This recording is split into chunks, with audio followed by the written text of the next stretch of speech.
Hello, everybody. I am your presenter, Jay Onwuka, and I've got something a little bit different for everybody this time. Still going to be focused around Dungeons and Dragons, but I'm just going to do a little bit of a ramble here as I try and sort of get my thoughts together for what I hope will be a few further episodes on magic and Dungeons and Dragons. When I came up with this idea, and I am talking about magic with the K at the end, when I came up with this idea, I had kind of wanted to call it the Satanic Panic episodes, but I probably won't end up doing that, but I might by the time, I might choose to by the time I actually put this up. But regardless, the theme of this episode and hopefully the series is basically taking ideas from the Western esoteric tradition and seeing how those same principles could be applied in Dungeons and Dragons to sort of create a theory of magic. This is just sort of an idea that it seemed interesting to me, and going through it, just a little bit has just sort of made certain aspects of how magic is constructed in Dungeons and Dragons. There's a lot of, existing similarities, I think, but on the other hand, I have also been very influenced by the Secret History of Western Esotericism podcast, the SHWEP. If you haven't listened to it, I think it's www.shwep.net or shwep.com. It's one of those. If the other one sends you to somewhere weird, sorry, you should probably just search SHWEP on Google if you want to find it. Fantastic podcast. And just the idea of esoteric reading.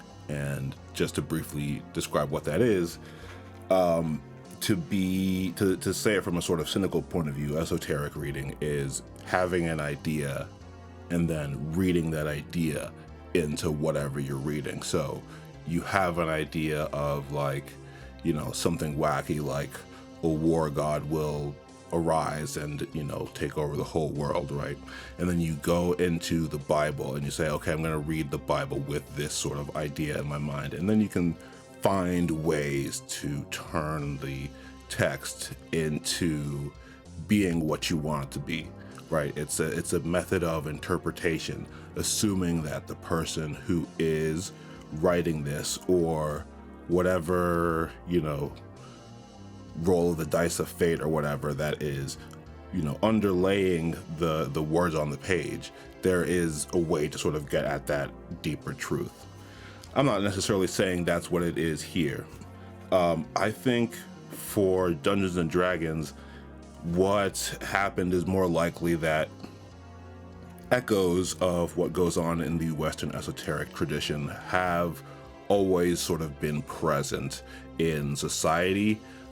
They are like the reason that, you have the sort of idea of like a satanic black mass or whatever, the way it looks like that is because the rituals that the actual esotericists and actual sort of practicing magicians would do, which were of course themselves reflections of the church and all these types of things.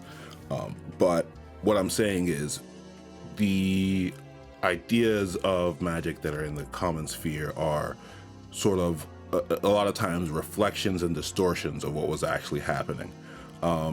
Abracadabra is another instance of this.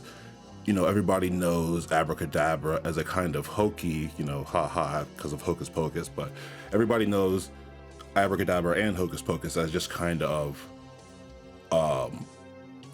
made up laughable words of magic. But obviously people who are into the esoteric tradition know that there are a lot of actual quote unquote magical words that were used in the esoteric tradition. Words like Bainchuch and Ablanathanalba are good examples of the actual kinds of magical words that you can read if you look at things like the Greek magical papyri. So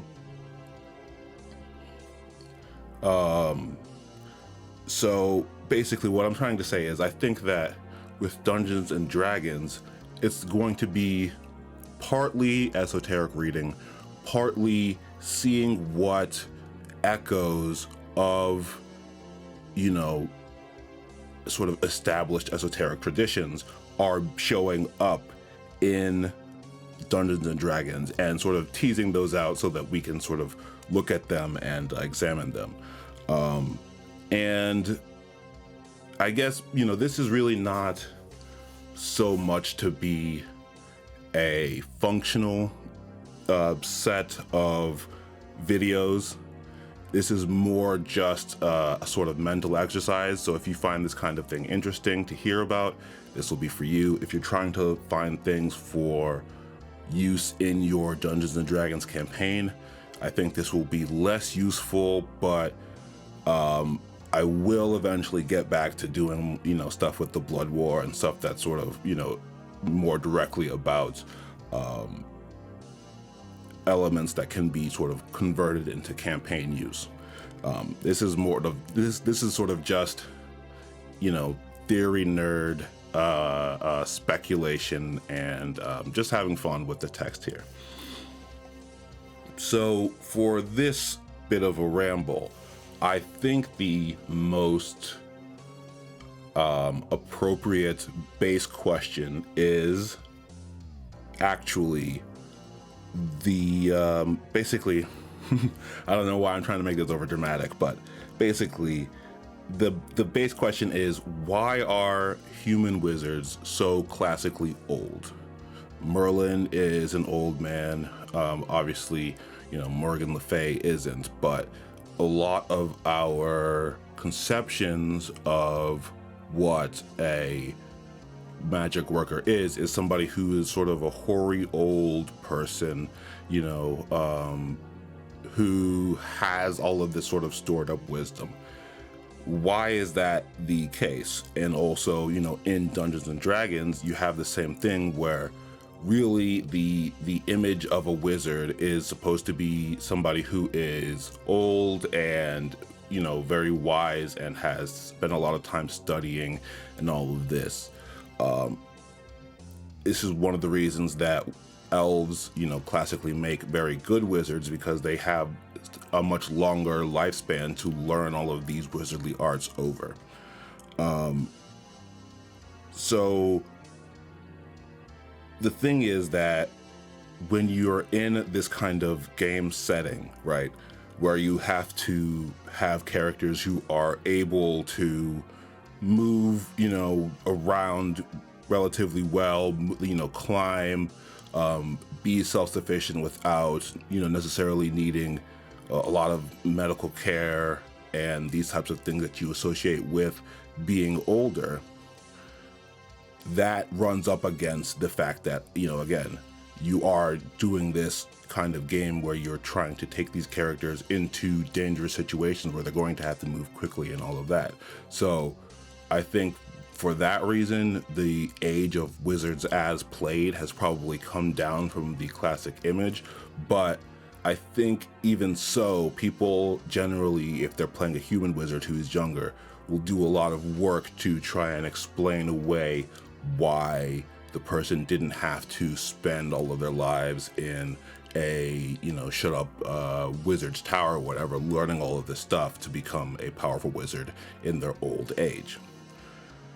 And then you also have the idea of the sorcerer, right?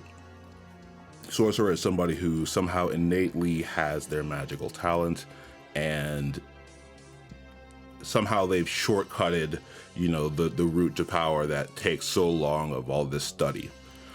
So how do all of these things exist together? Well, to understand that, we really do need to sort of step back a little bit and understand how magic works. So again, put aside the direct explanations that are in the text about, magical energy and all of these things.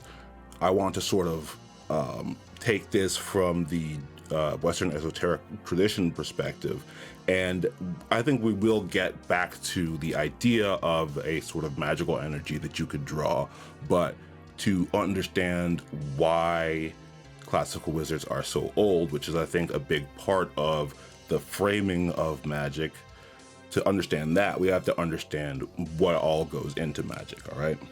So, sort of using the intersection of Dungeons and Dragons and the WET, each magic act has 3 parts: the fuel, symbols, and willpower. In fact, magic can be done with willpower alone, but a lot of times mages don't have the level of innate willpower needed to do a magical act unaided. So they use the fuel and the symbols as ways to guide their willpower to get what they want to achieve to happen. So clearly from that, you can see that willpower is the key to magic. The sort of arcane or magical will, the will to use this kind of, arcane or magical power, is a kind of second order of will above regular willpower. And this is something that has to be trained. This is different than being brave or cowardly, and that's why I say it's a sort of second order. Having this kind of willpower is not necessarily having a particularly strong will in the common way that we understand it. It doesn't mean that the person is able to resist, intimidation or concern or anything like that. It just means that they are able to, it's sort of like singing an octave above, right? And these are people who, they may be, naturally tenors, but they can sort of think their way into singing at a soprano level. And when you're talking about tenor versus soprano, 2 totally different registers of singing range. You're not saying, if you sing at a high tenor level and singing at a high soprano level, they're different in, sort of height, but nobody would say, oh, well, you're singing kind of low pitched if you sing at a high tenor level, just because there is a higher level to get to. Do you see what I'm saying? So what I'm saying is, again, people who use magic are people who can get to the second register of willpower. And to get here, you have to undergo a lot of mental and spiritual training. And here I want to understand spirit as the non-cognitive part of the personality. So like what some people would call the true will, the part of, your spirit, yourself that is you without you sort of thinking about it. So if you can train these faculties, then you can start to use magic. And to be able to do this, you have to undergo a lot of, again, a lot of training. And it takes a very long time to be able to train yourself to get to this level in a controlled manner, right? So how do you do this? How does one do this? Well, the typical ways to hone a person's willpower are fasting and sort of other austerities, things you might give up for Lent, or, deciding that you were going to stop, watching TV all day, stuff like that. Meditation is another way to hone this will, and then contemplation. And again, if you look at the sort of Western esoteric tradition and even sort of in a wider context, these generally are the main methods of proving that you are in control of your own will. And that sort of self-control is really central to getting to that second register. So now having said that, obviously you're going to think back to say, okay, well then sorcerers, how do they work, you know? Obviously there's a lot of sorcerers, or a lot of settings in which sorcerers have sort of magical blood or magical genetics, so that sort of stands in for the need to get this second level up, to train up this second level of willpower.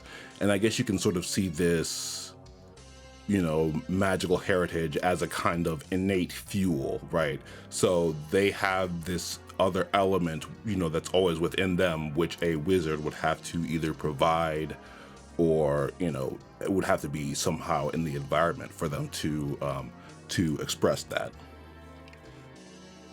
But one thing that also has to be understood about sorcerers is that because wizards are doing this in a controlled manner, they are easily able to sort of understand what they're doing and then translate that to different acts. And even though they have to use these methods of powering and focusing their willpower in order to achieve their effects, it's this understanding that really allows them to successfully, you know, focus their energy or focus their willpower to get something else to happen. Whereas a sorcerer is sort of coming at this from intuition. So the analogy that I've sort of worked up is that if you imagine these two different registers as like, again, two different registers, but the barrier between them is a kind of membrane. What sorcerers do with their willpower is to punch up through this membrane, and then by doing that, something happens. So they punch up and then they retract their will, and they sort of know exactly where to punch through to get something to happen. But they wouldn't know necessarily if the spot right next to it, as it were, was, you know, too difficult to break through. They don't have any sort of knowledge of the structure overall. They know, okay, I can do this really, you know, sharply and get something to happen. But, you know, other than that, they're sort of prodding around trying to find something. And that's why a sorcerer only, you know, sporadically builds up a catalog of spells that they know, right? And that because they have intuitively punched up and they go, okay, I can follow that, I can just do that again. What wizards do is sort of lift their whole being up to this second level.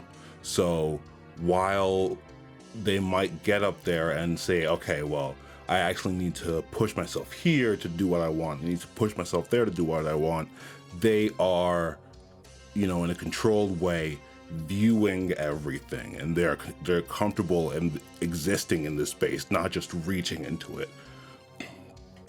So again, where sorcerers, you know, might have this innate ability and don't have to train so much, the sorcerer is a lot more limited in what they can do.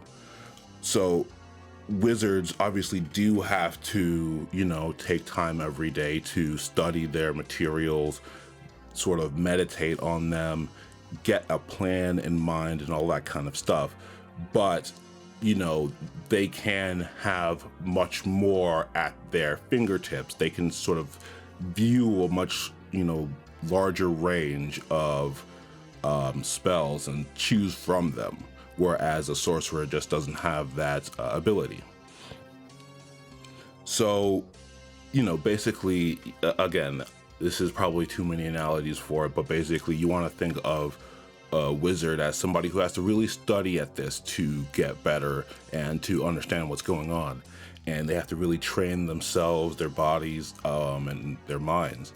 Whereas a sorcerer has a kind of innate talent for this, which doesn't mean that they can translate it much to anything else, but it does mean that they can achieve, you know, comparable effects to that which somebody who has studied can achieve. It's just that the person who has studied might understand what they're doing a bit more.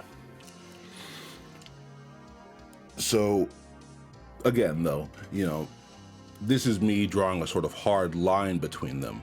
Obviously, a sorcerer can then learn to, you know, control themselves and be able to use magic in some of the ways that a wizard can, but in the sort of game terms, this doesn't really mess up the dichotomy between the sorcerer and the wizard, because if a sorcerer is undergoing the kind of training and discipline that would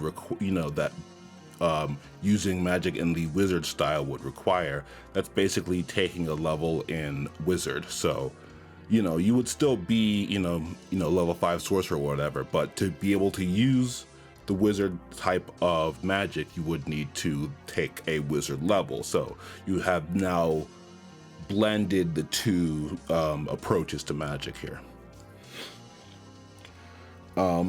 Now, I probably should make a mention of the whole Vancian magic system and how it is used in Dungeons and Dragons. Obviously, it's been much criticized, but it's an interesting idea, I think. The problem is it doesn't really translate to a non-Vancian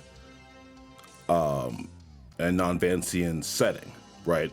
And so you have to I think a lot of people just sort of don't think about that and just say, well, it's dumb that they're like this, but wizards are pretty powerful, so this is a good limit. But again, I like to sort of explain these things in a way that makes in-character sense, so to speak. So here, what I would say is a wizard will spend time each day going over their spells, meditating, and all of these things. What a wizard's doing in that time is lifting themselves, you know, above this sort of membrane into the register of the magical will, and they are then sort of studying their text and saying, okay, so to do this particular act, I'm going to need to move my will here, I'm going to need to move my will here, and I may need certain symbols to sort of help me, to help guide me to the exact right direction, and I might need this or that fuel to help propel me in exactly this way at this time, and I'm going to take this opportunity to map all of this out, right? And I will memorize it and keep it in my head. And then at the time of casting, what the wizard does is, okay, I have realized that I need to do all of these things at the time of casting earlier. So now I have to do all of these, draw the symbols, you know, use the fuel, whatever. And then I will be able to, in that moment, quickly go, you know, reach up, pass into the magical will, and then execute what I want to do. But the effort of doing all of this sort of wipes the path from their mind. It's the kind of thing where it's like their movement up into the magical will has sort of displaced a lot of the pathways that they would have used beforehand. So they're, you know, day to day or whatever, they're able to see, okay, these pathways are probably what I need.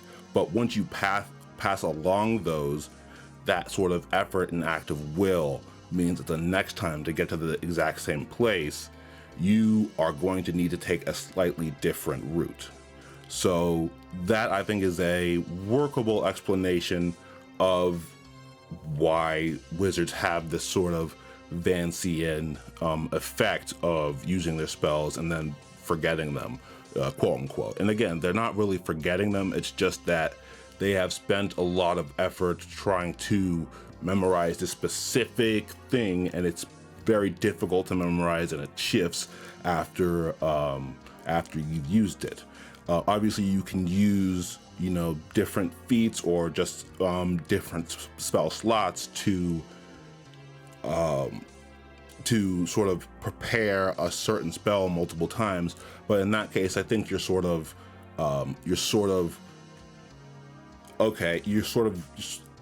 doing extra calculations about it, right? You're saying, okay, so the first time I go through, it's going to do this, and then these certain effects are going to happen.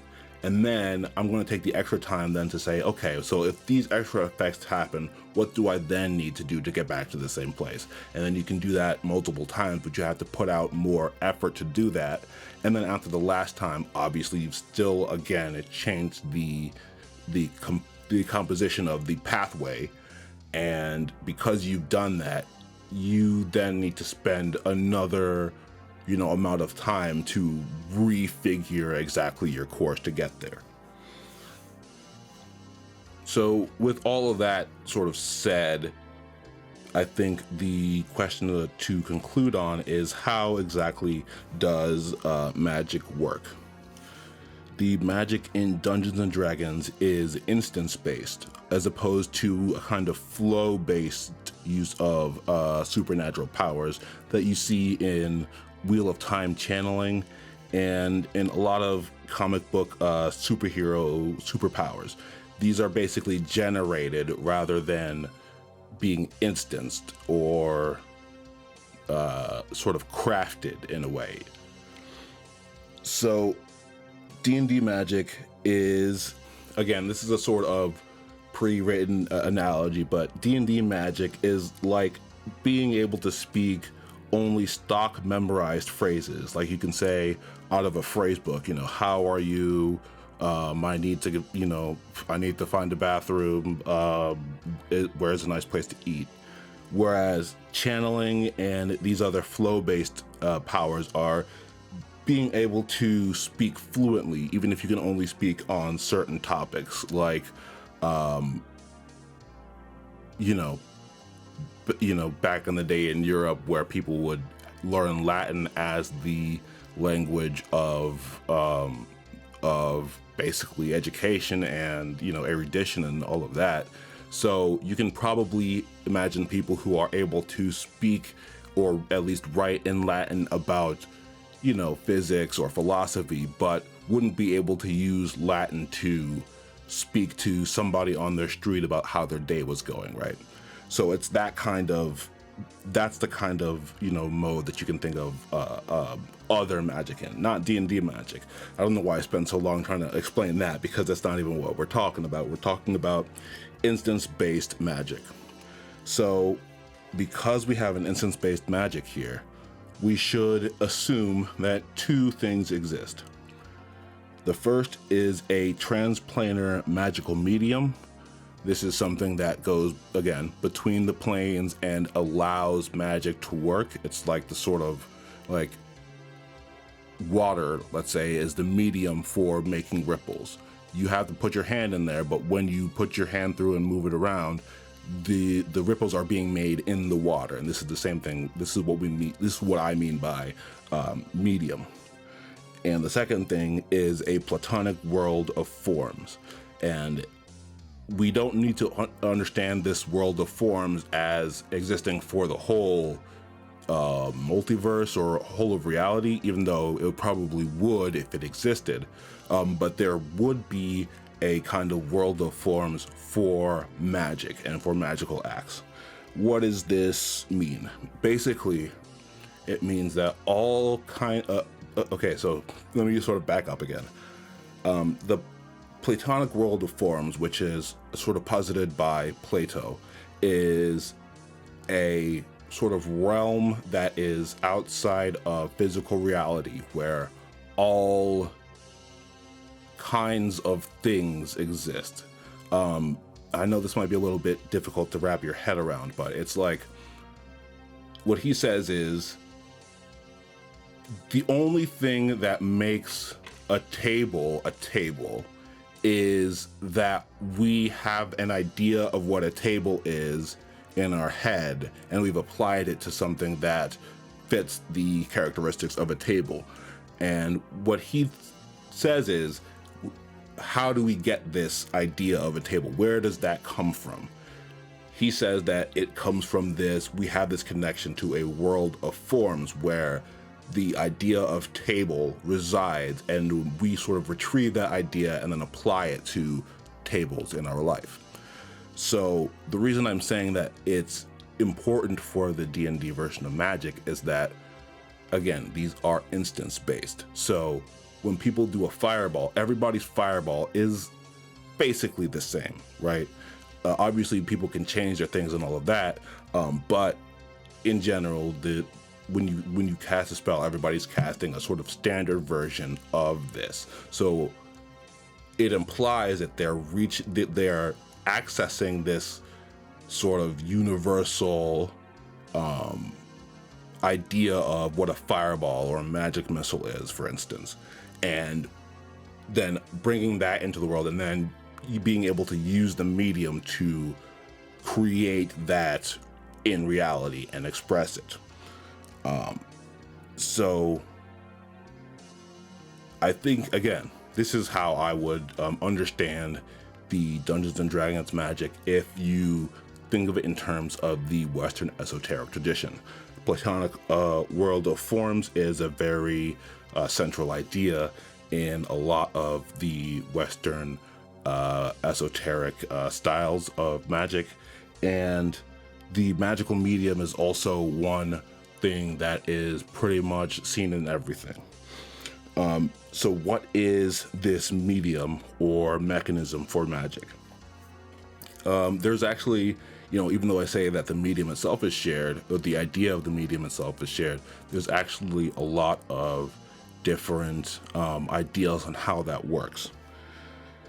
One thing we can definitely say is that it is not astrological. There is almost no astrological material in, 5th edition, 4th edition, 3rd edition. I don't even think in 2nd edition, possibly in 1st edition, but I haven't read enough through 1st edition books to really know if it's something that they tried to put in there and then it just didn't work. But regardless, if you have an astrologic magic, you will see mentions of the planets and needing to do things at certain times and all of that. That's going to be baked into it, and that's just not anywhere in Dungeons and Dragons magic. And again, that's probably because having it work in a game is a little bit difficult. If you have, I can only use my frost spell in winter months. Well, if you're playing the campaign in the summer, if it's summer during the campaign, well, then you kind of have like a dead spell slot, right? So basically, astrology is out.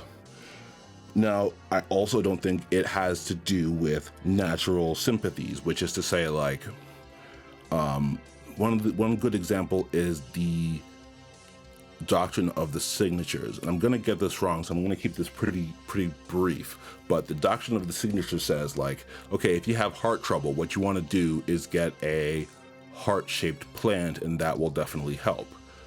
The thing is that this doesn't this is obvious to people who sort of understand germ theory and how chemicals work and things like that.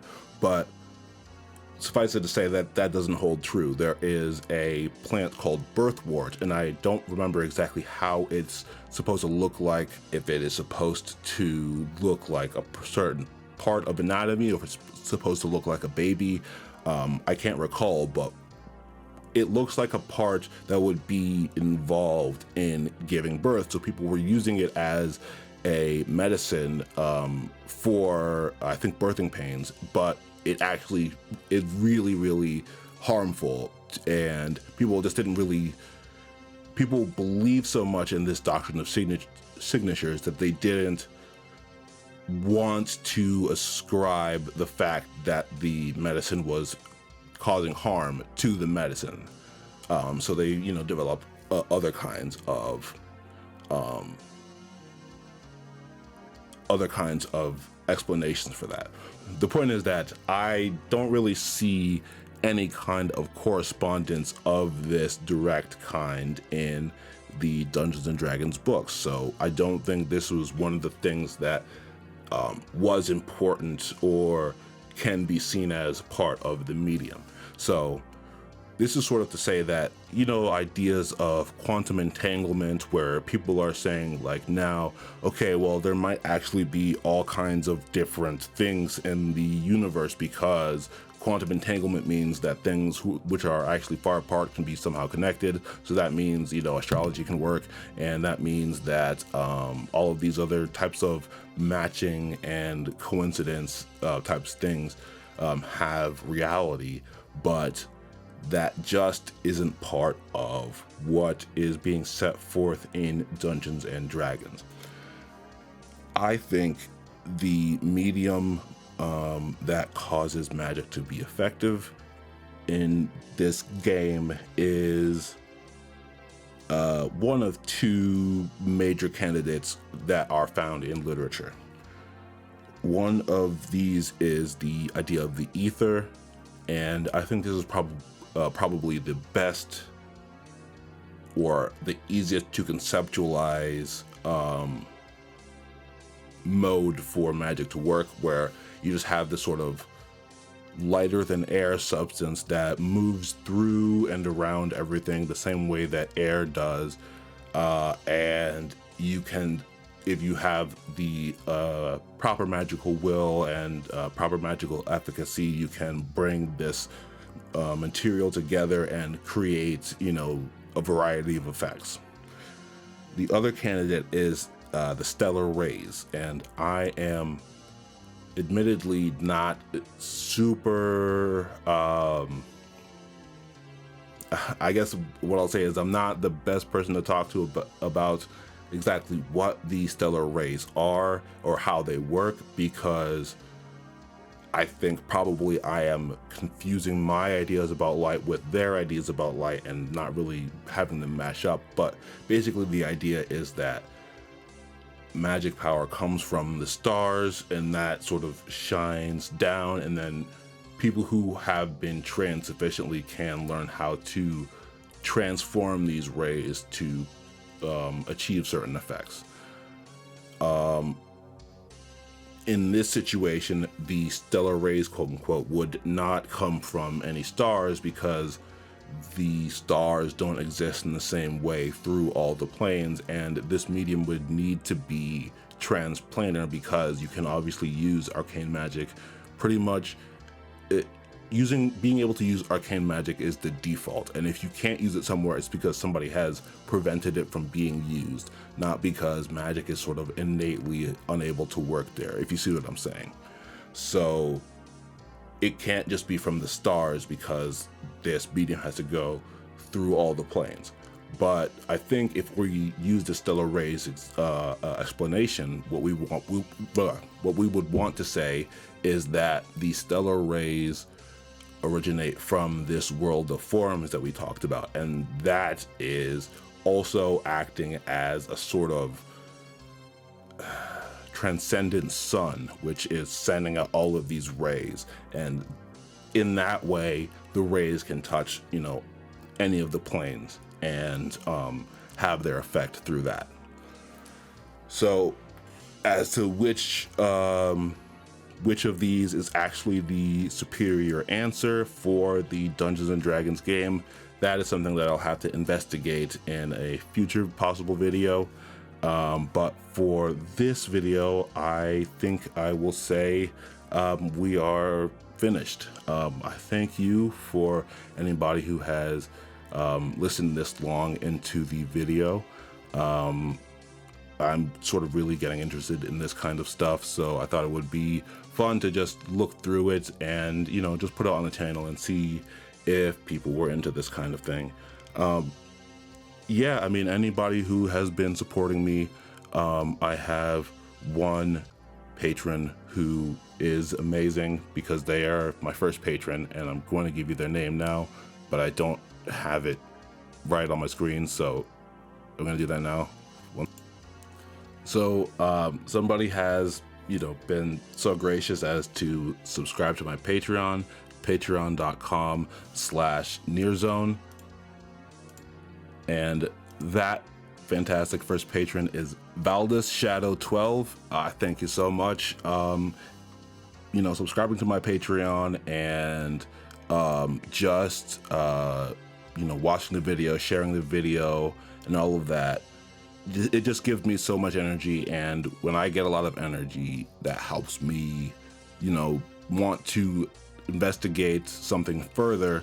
When I don't get a lot of energy, I kind of fall back on my own stuff. So it is a going back and forth type of thing, but I just really, more than anything, I hope that if you watch these videos that you do enjoy them, and if they make you think or anything like that, that's even better. If you want to leave a comment, I would definitely greatly appreciate that as well.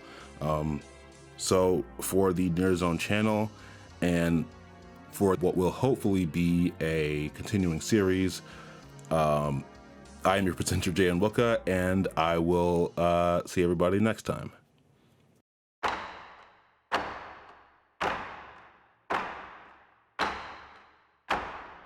Thanks.